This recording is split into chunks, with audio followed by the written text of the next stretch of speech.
Hello everyone, welcome to the second of our Tolkien Bible studies. Today we're going to be discussing another topic in the Silmarillion that I believe has direct biblical parallels, and I encourage you to join with me if you find yourself a fan or interested in either topic.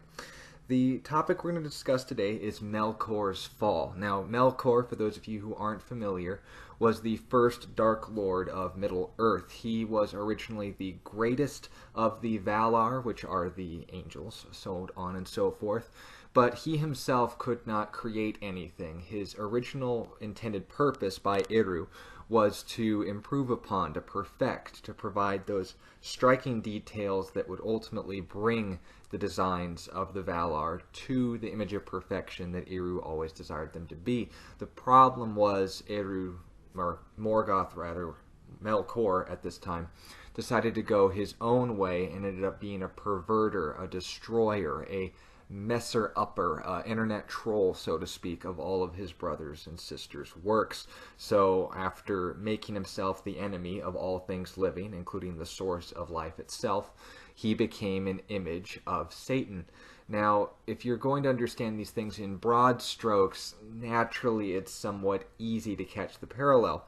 However, if we understand these things go a little bit deeper than just the obvious Hollywood summaries and common knowledge understanding of who Satan is, understand A, that like Melkor, Satan wasn't always that refugee from a devil's hammed can with the pitchfork and the tail. That was the pagan Roman god Pan.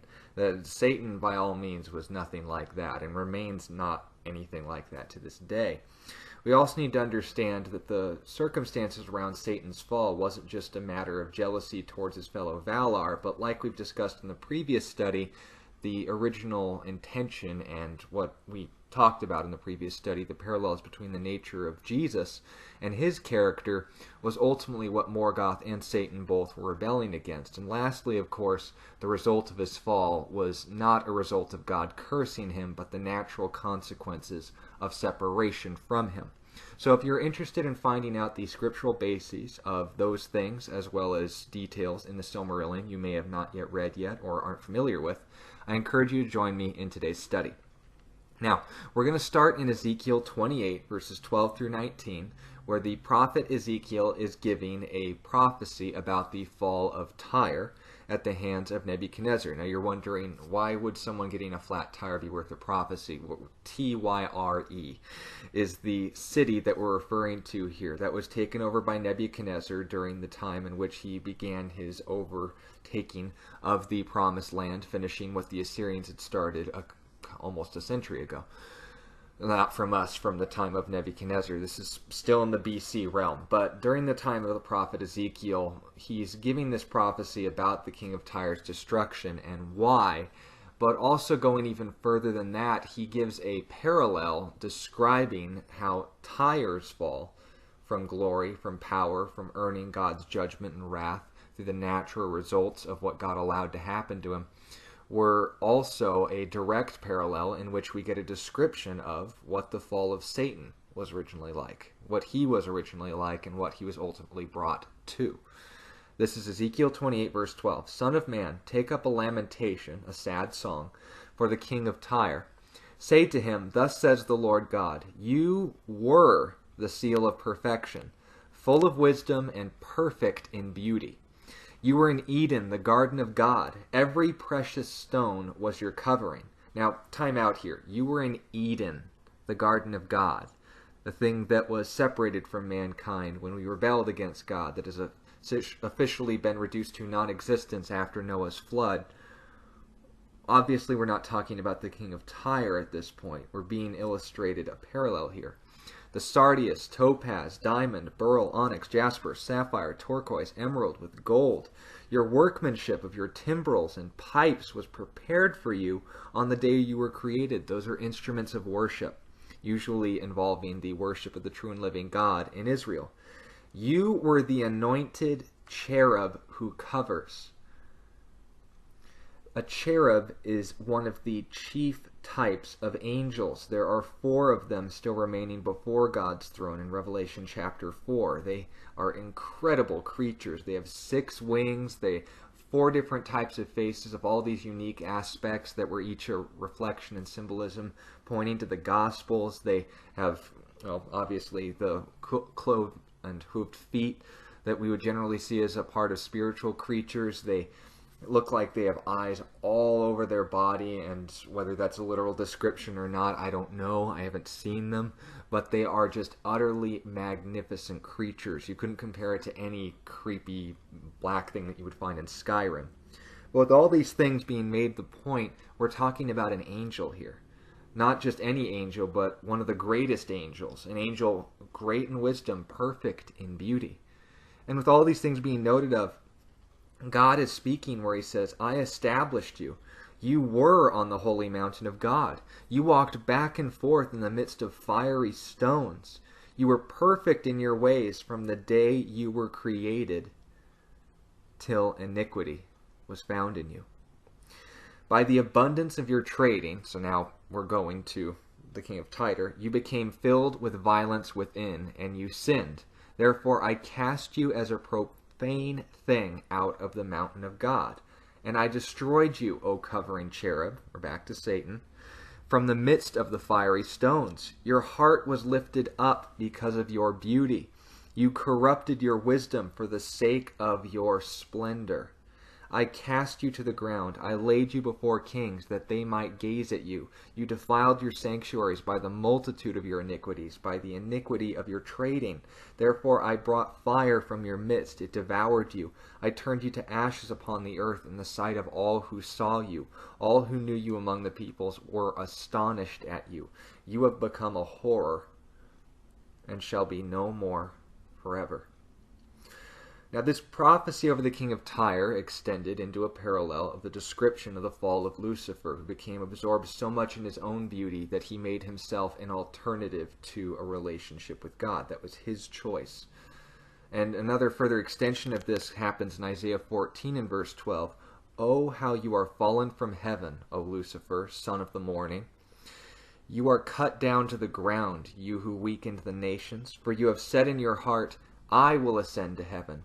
I will exalt my throne above the stars of God. That's referring to the angels, by the way. I will also sit on the mount of the congregation on the farthest sides of the north.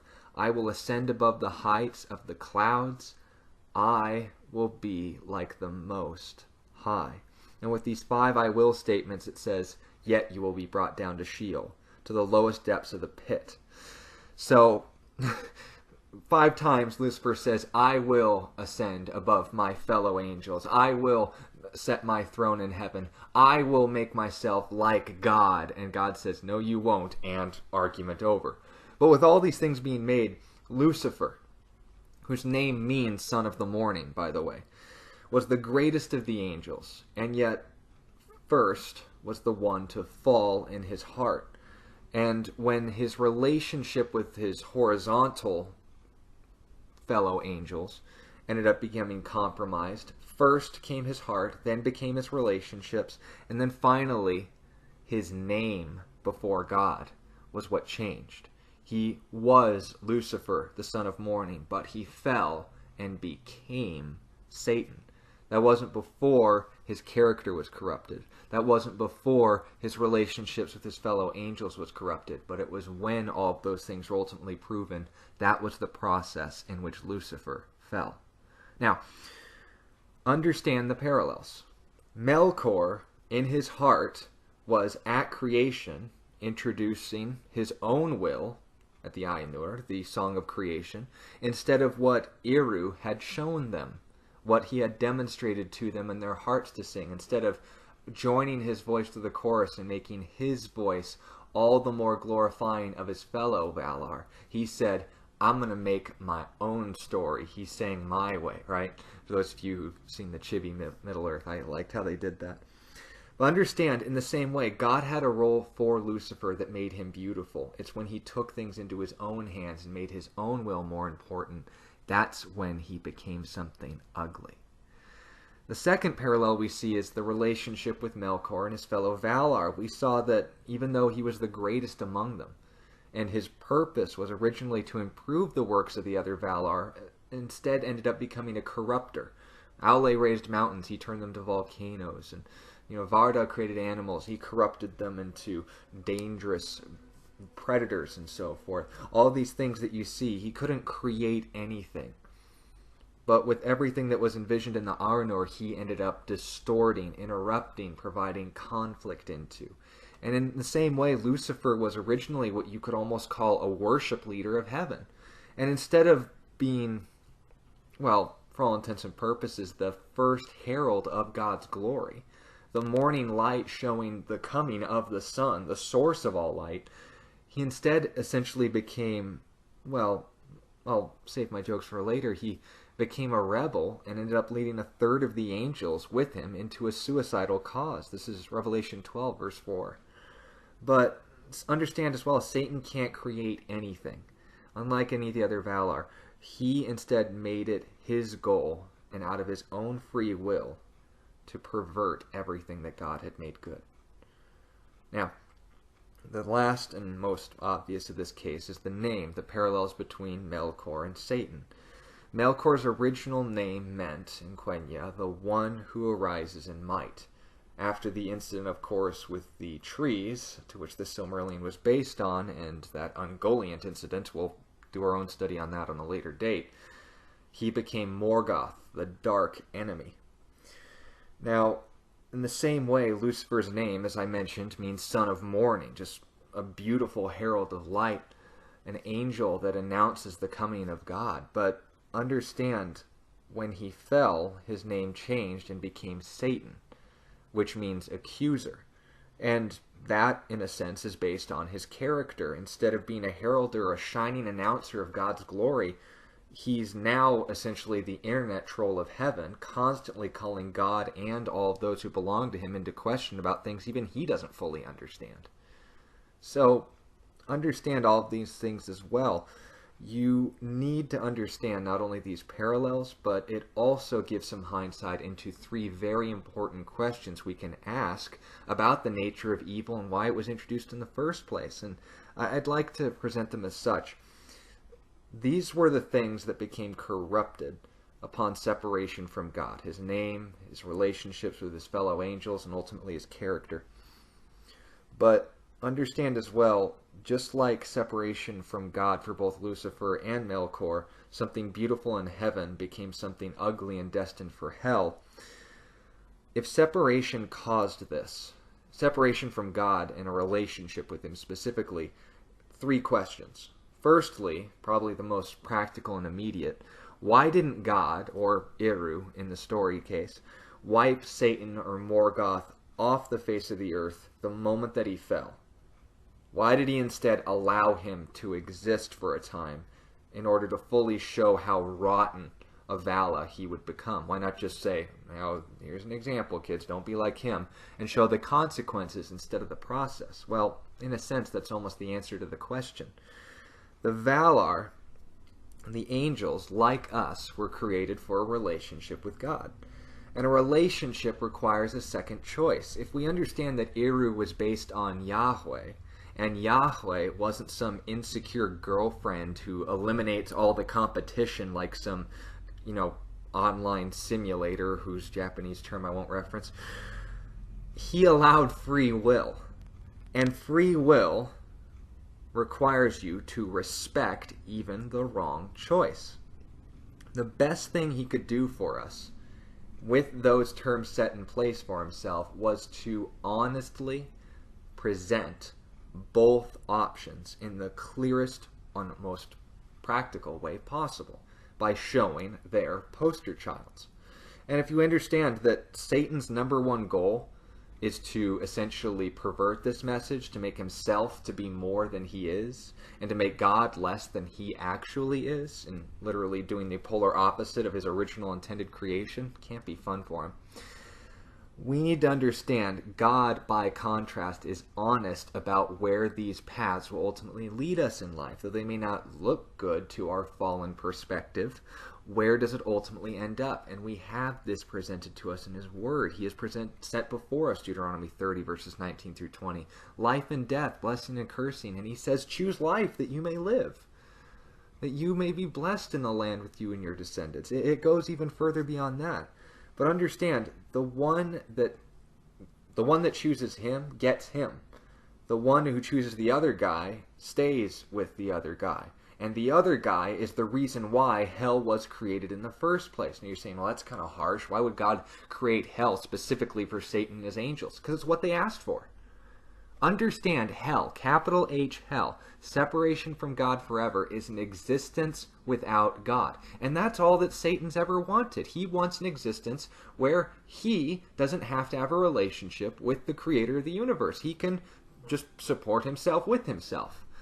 The problem is, when he's given a place, an existence without God, and when he will be, note he hasn't yet, but when he will, God's going to take all of his toys with him. And if you understand that God is conceptually the definition of everything good, James 1:17 tells us, everything good comes from the Father of lights, in whom there is no variation or shadow of turning. This is ultimately where the destination of all those who follow Satan and his cause are going to end up. Because when you understand the concept that God is the source of everything good and Satan is the reason why there is such a thing as bad, we'll talk more about this in a second, understand angels are held to a higher standard than us. Because Satan, unlike us, has seen God. He had a relationship with God. He was literally in the presence and witnessing the full and unrestrained glory of all that God is in his goodness. And when he rejected that, along with a third of the angels, he made his choice. But in the same way, we are given a second chance. That's why the contrast is given between us and them. In Hebrews chapter 2, verse 14, inasmuch as then the children have partaken of flesh and blood, he himself likewise shared in the shame. This is speaking of Jesus. That through death he might destroy him who had the power of death, that is, the devil, and release those who through fear of death were all their lifetime subject to bondage. For indeed, he does not give aid to angels, but he does give aid to the seed of Abraham. Therefore, in all things he had to be made like his brethren, that he might be a merciful and faithful high priest in things pertaining to God, to make a propitiation, a bail bond, so to speak, for the sins of the people. For in that he himself has suffered, being tempted, he is able to aid those who are tempted. So by contrast, we have Satan, who's made himself the exception, the alternative to everything that makes the goodness of God what it will ultimately lead to. He's going to perdition. He's going to hell. We look at Jesus and say, yeah, he suffered a lot of opposition from Satan in his life, but ultimately, where did it get him? Seated at the right hand of God in heaven. And again, this is understanding the point of the Trinity. He's illustrating that point and saying, where will we be brought to? You understand as well, if God voluntarily made himself a part of creation, chose to suffer when he was the only one exempt from that rule, it showed us the alternative to everything that we're used to, as well as demonstrating with his power that it could be done. That if we understand we have the Holy Spirit, we are no longer bound, in bondage to, do the things that Satan has ingrained in us from our creation, being born under, or rather in, enemy territory. But going even further than this, I mentioned that the result of Satan's fall and the reality of hell is the absence of everything that makes God what he is. So understand then, that begs the second question. Why does that journey apart from God make us into monsters? Is God cursing us, or is there another cause here? Well, understand, God is the source of everything good. And separation from the source doesn't create something new. It simply shows an existence without those things. So darkness isn't a thing, it's the absence of light. Despair isn't a thing, it's the absence of hope. Death is the absence of life. Evil, then, would be the absence of God's character. So if we understand that's what makes hell hell, it's the place where God isn't, that's the whole point. Is that when we're introduced to the kingdom of death and darkness, we're not being introduced into somehow some alternative anti-heaven.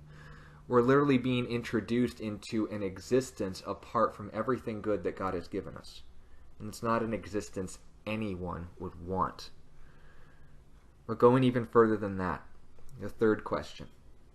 If this three-step journey that Satan himself made, that Melkor was modeled after, or that Melkor was modeled from, happens to God's creation separating themselves from him, what's an example of those coming back?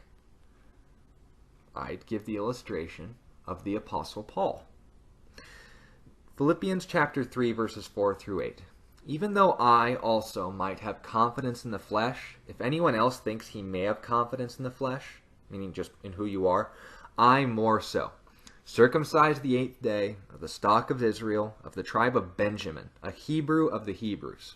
So concerning the people who culturally in that day believed they were the only ones going to heaven, he was the best among them. Concerning the law, a Pharisee. He had the whole Old Testament memorized. Concerning zeal, persecuting the church. He hunted down and murdered Christians. He was literally an ISIS member for Judaism. That's the only thing we could compare him to. Concerning righteousness, which is in the law, blameless. But what things were gained to me, these I have counted loss for Christ. Yet I also count all things loss for the excellence of the knowledge of Jesus Christ my Lord, for whom I have suffered the loss of all things, and count them as the nice New King James translation renders it rubbish, but you could imagine he's using a little bit more of an explicative here, that I may gain Christ. So what was the transition from Saul the Pharisee in name? Note that. Paul was not Saul's born name. He was born named after the king, the first king of Israel from his own tribe. Very patriotic. He was born in Antioch, a Roman province. And so with that in mind, he was brought not only of Jewish descendants, but also Jewish dedication. He was spot on time for every single ceremony. He was the top of his class under the training of Gamaliel, who was like the master Yoda of, I'm referencing Star Wars. What should we reference for Lord of the Rings? I mean, he was the Callus Galahan. I mean, he was, how am I going to put this? He was among the group that left. He was personally, so many references. He was taught table manners by Galadriel. He knew about the Undying Lands from Fëanor himself. It's that whole kind of deal. Again, bad guy. We'll talk about him later too. But you get the point. Gamaliel was the top tier student of the law during that time period. What was the point being made here? He says, everything that I once had, I consider it lost for Christ. And yet, everything that he once did in the law, he was the same kind of person that Jesus was calling hypocrites, or the kind of individuals who would consider themselves so holy. They would hold their coats in so their robes wouldn't even touch someone who was less holy than they were, lest their bodies be defiled. They have to take a bath and not go to church that day because just contact with the world is so forbidden. I mean, you understand not only why Jesus slapped these guys upside the head, but also, if that was the kind of guy that Paul was now, what a contrast. Look at his heart. What happened to Lucifer when he fell? What happened to Paul when he was redeemed? A member of the Sanhedrin. That was the council, the most elite of the Pharisees, the most well-renowned of them. That was the people who executed Jesus. They were the chief priests among the priests. They were the chief Pharisees among the Pharisees. He said, hey, I was above I was more Catholic than the Pope, okay? Tolkien fans here.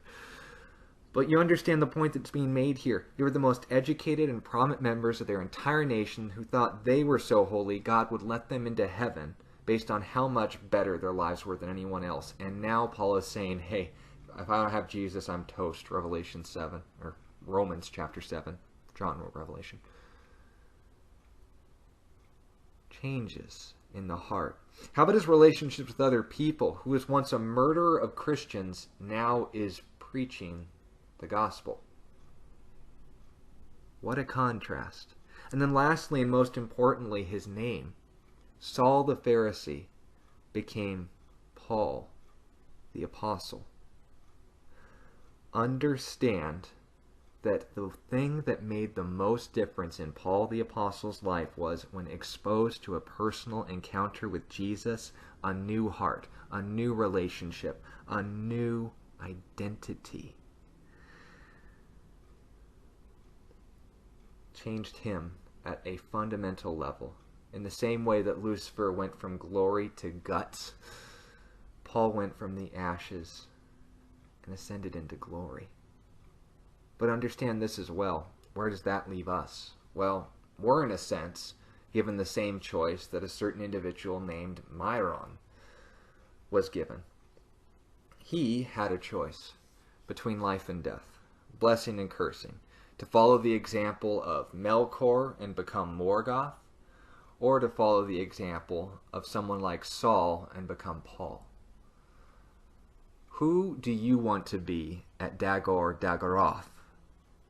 Myron or Sauron? Here's a hint. Sauron loses.